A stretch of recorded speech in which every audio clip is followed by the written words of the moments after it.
Right, so it's about, I don't know, 10-15 minutes later, and I started a bit of a sit down, took a few pictures, uploaded them to social media. That's the sign set.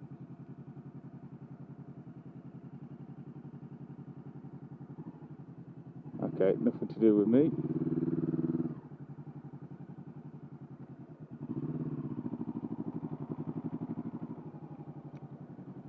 Yeah, well, I took a few pictures, sat and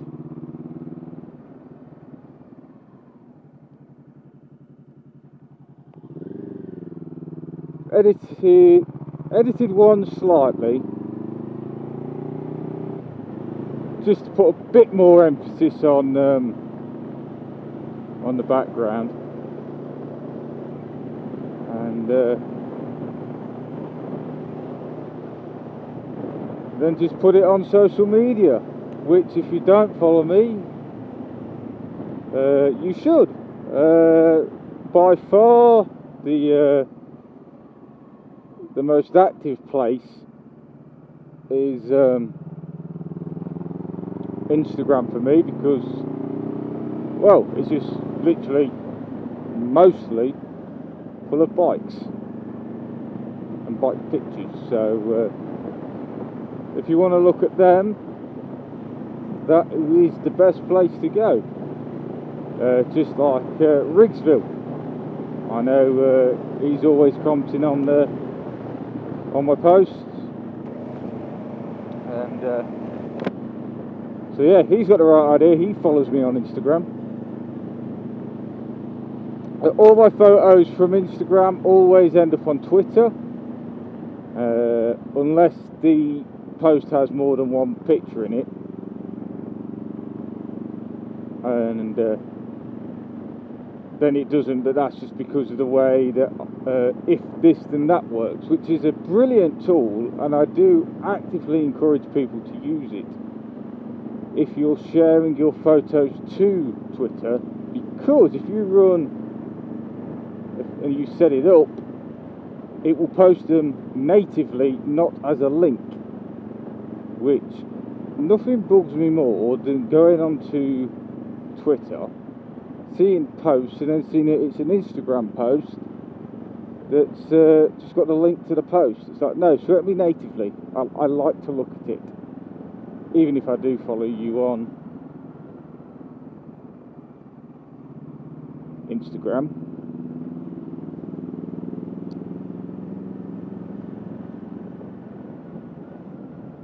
But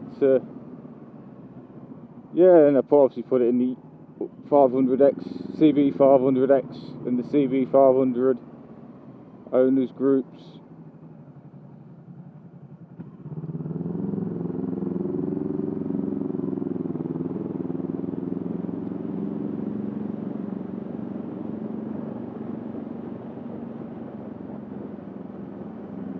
And a couple of others.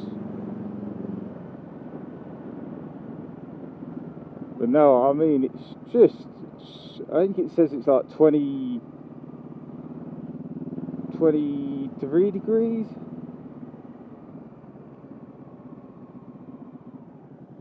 Might be 22.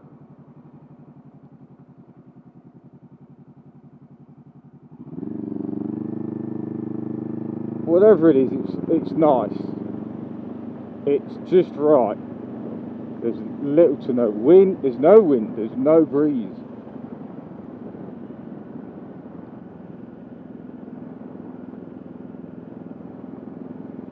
But yeah, it was certainly a shame that people didn't clear up after themselves.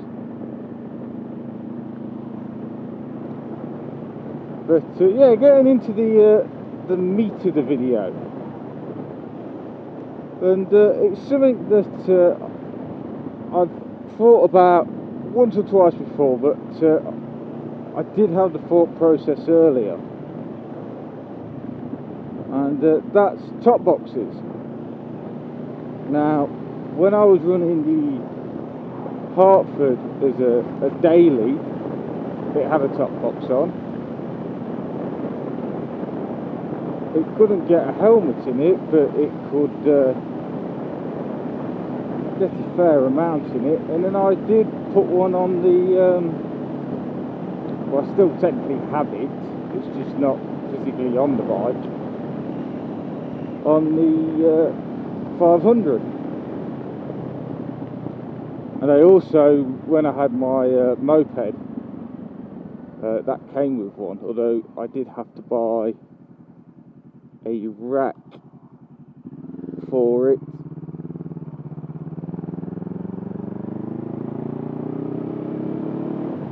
And drill the box to get it to go onto the rack, so it had no plate. But yeah, I mean, they're practical, no two ways about it.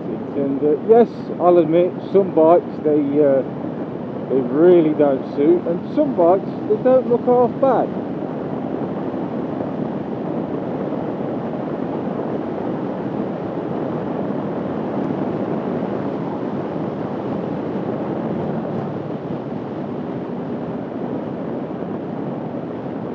I mean, on the 500X they look in place, and as the same for any adventure bike.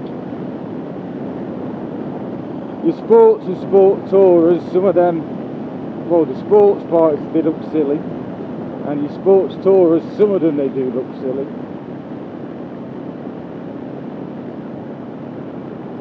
But yeah, I think the Honda, the CB500X pulls them off quite well. And I brought a aluminium top box for this, and it spent over a year on it. I've had it for about a year. It's the Givi Trekker 42.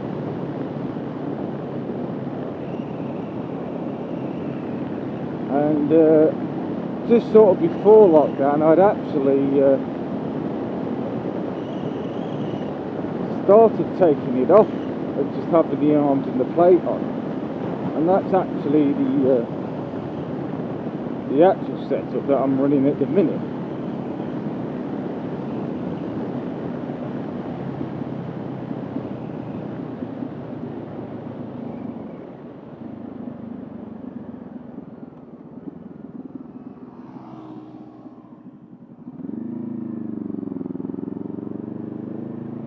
And yeah, I just started taking it off because I really wasn't using it. It was most of the time empty, and I would just literally drop my helmet in it from every time I was out.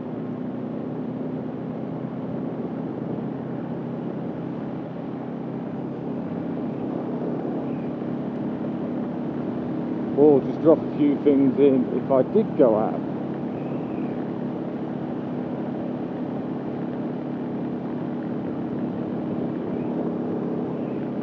But yeah, sort of being that I was doing a lot of work, going to work, all my stuff was inside, and I just sort of took it off a bit. And obviously throughout the PPE I've used it,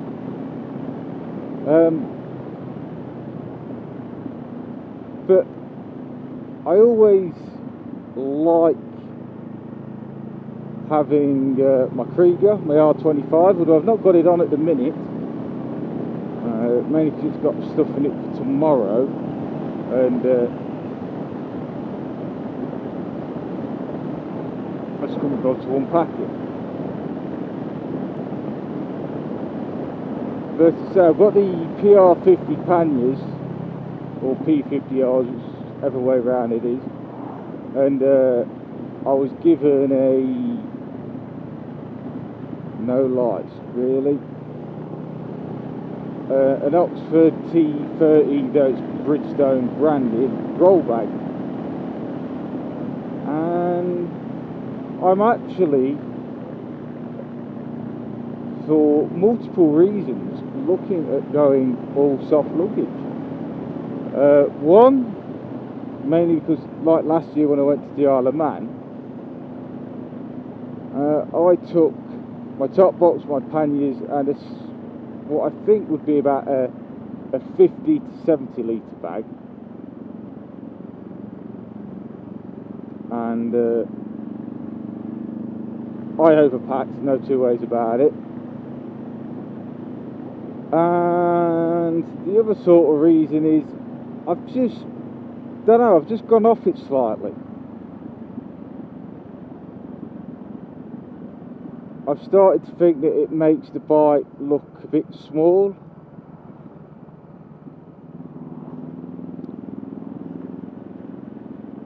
Whereas with nothing there, it looks kind of big again.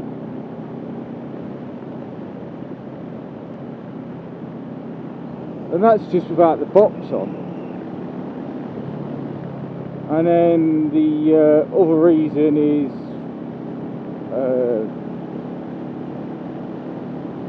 without delving into it as well, kind of a little bit of cash flow. And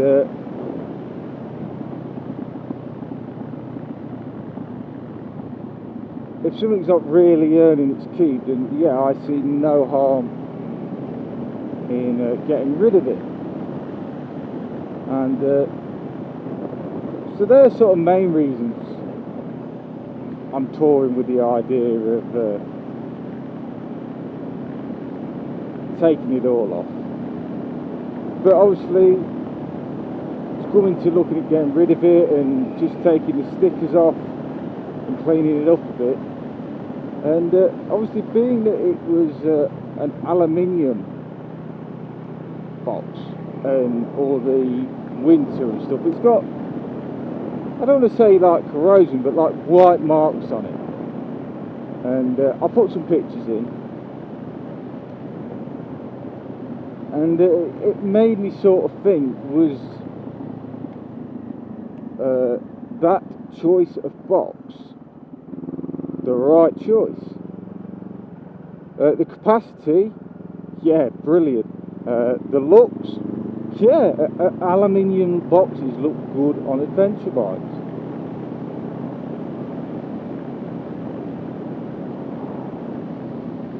And then the other thing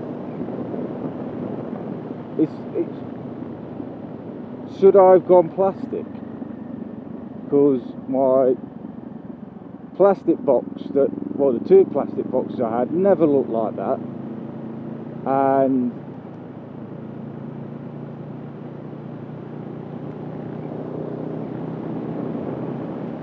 it just looks a bit shit, personally. And the one downside I have actually noticed, oh, I know where I am. Yeah, one of the downsides of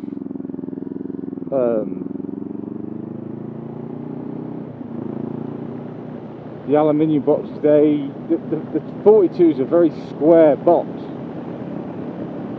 and I don't know the actual dimensions. I'll put them on screen, but in the high winds it does upset the bike a little bit. Not like drastically, it's not going to wipe you off the road, but it's just noticeable and you're aware of it. Actually, I'm not where I thought I was. I'm not where I thought I was, but I know where I am. It's not where I was sort of wanting to be, really, but never mind.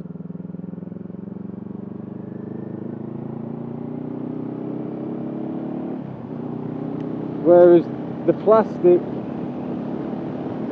ones don't really suffer that issue.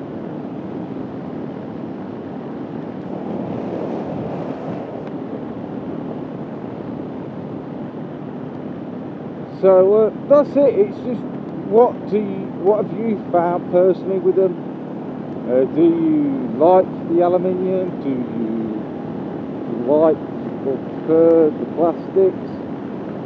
And I kind of guess if you're after a Givi Tracker 42 litre box,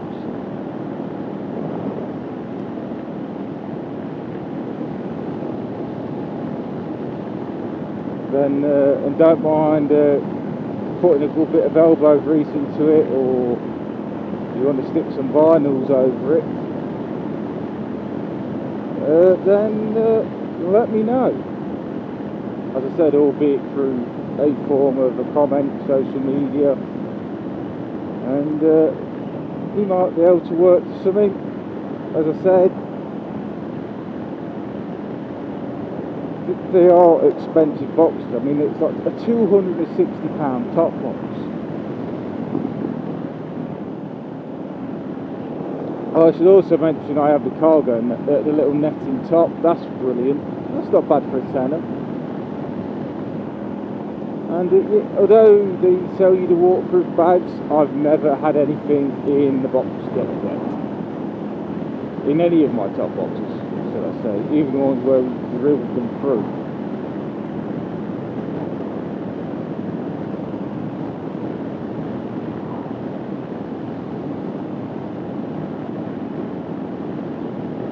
So just as it gets very dark, I might have to do something in editing to sort of bring it up a bit.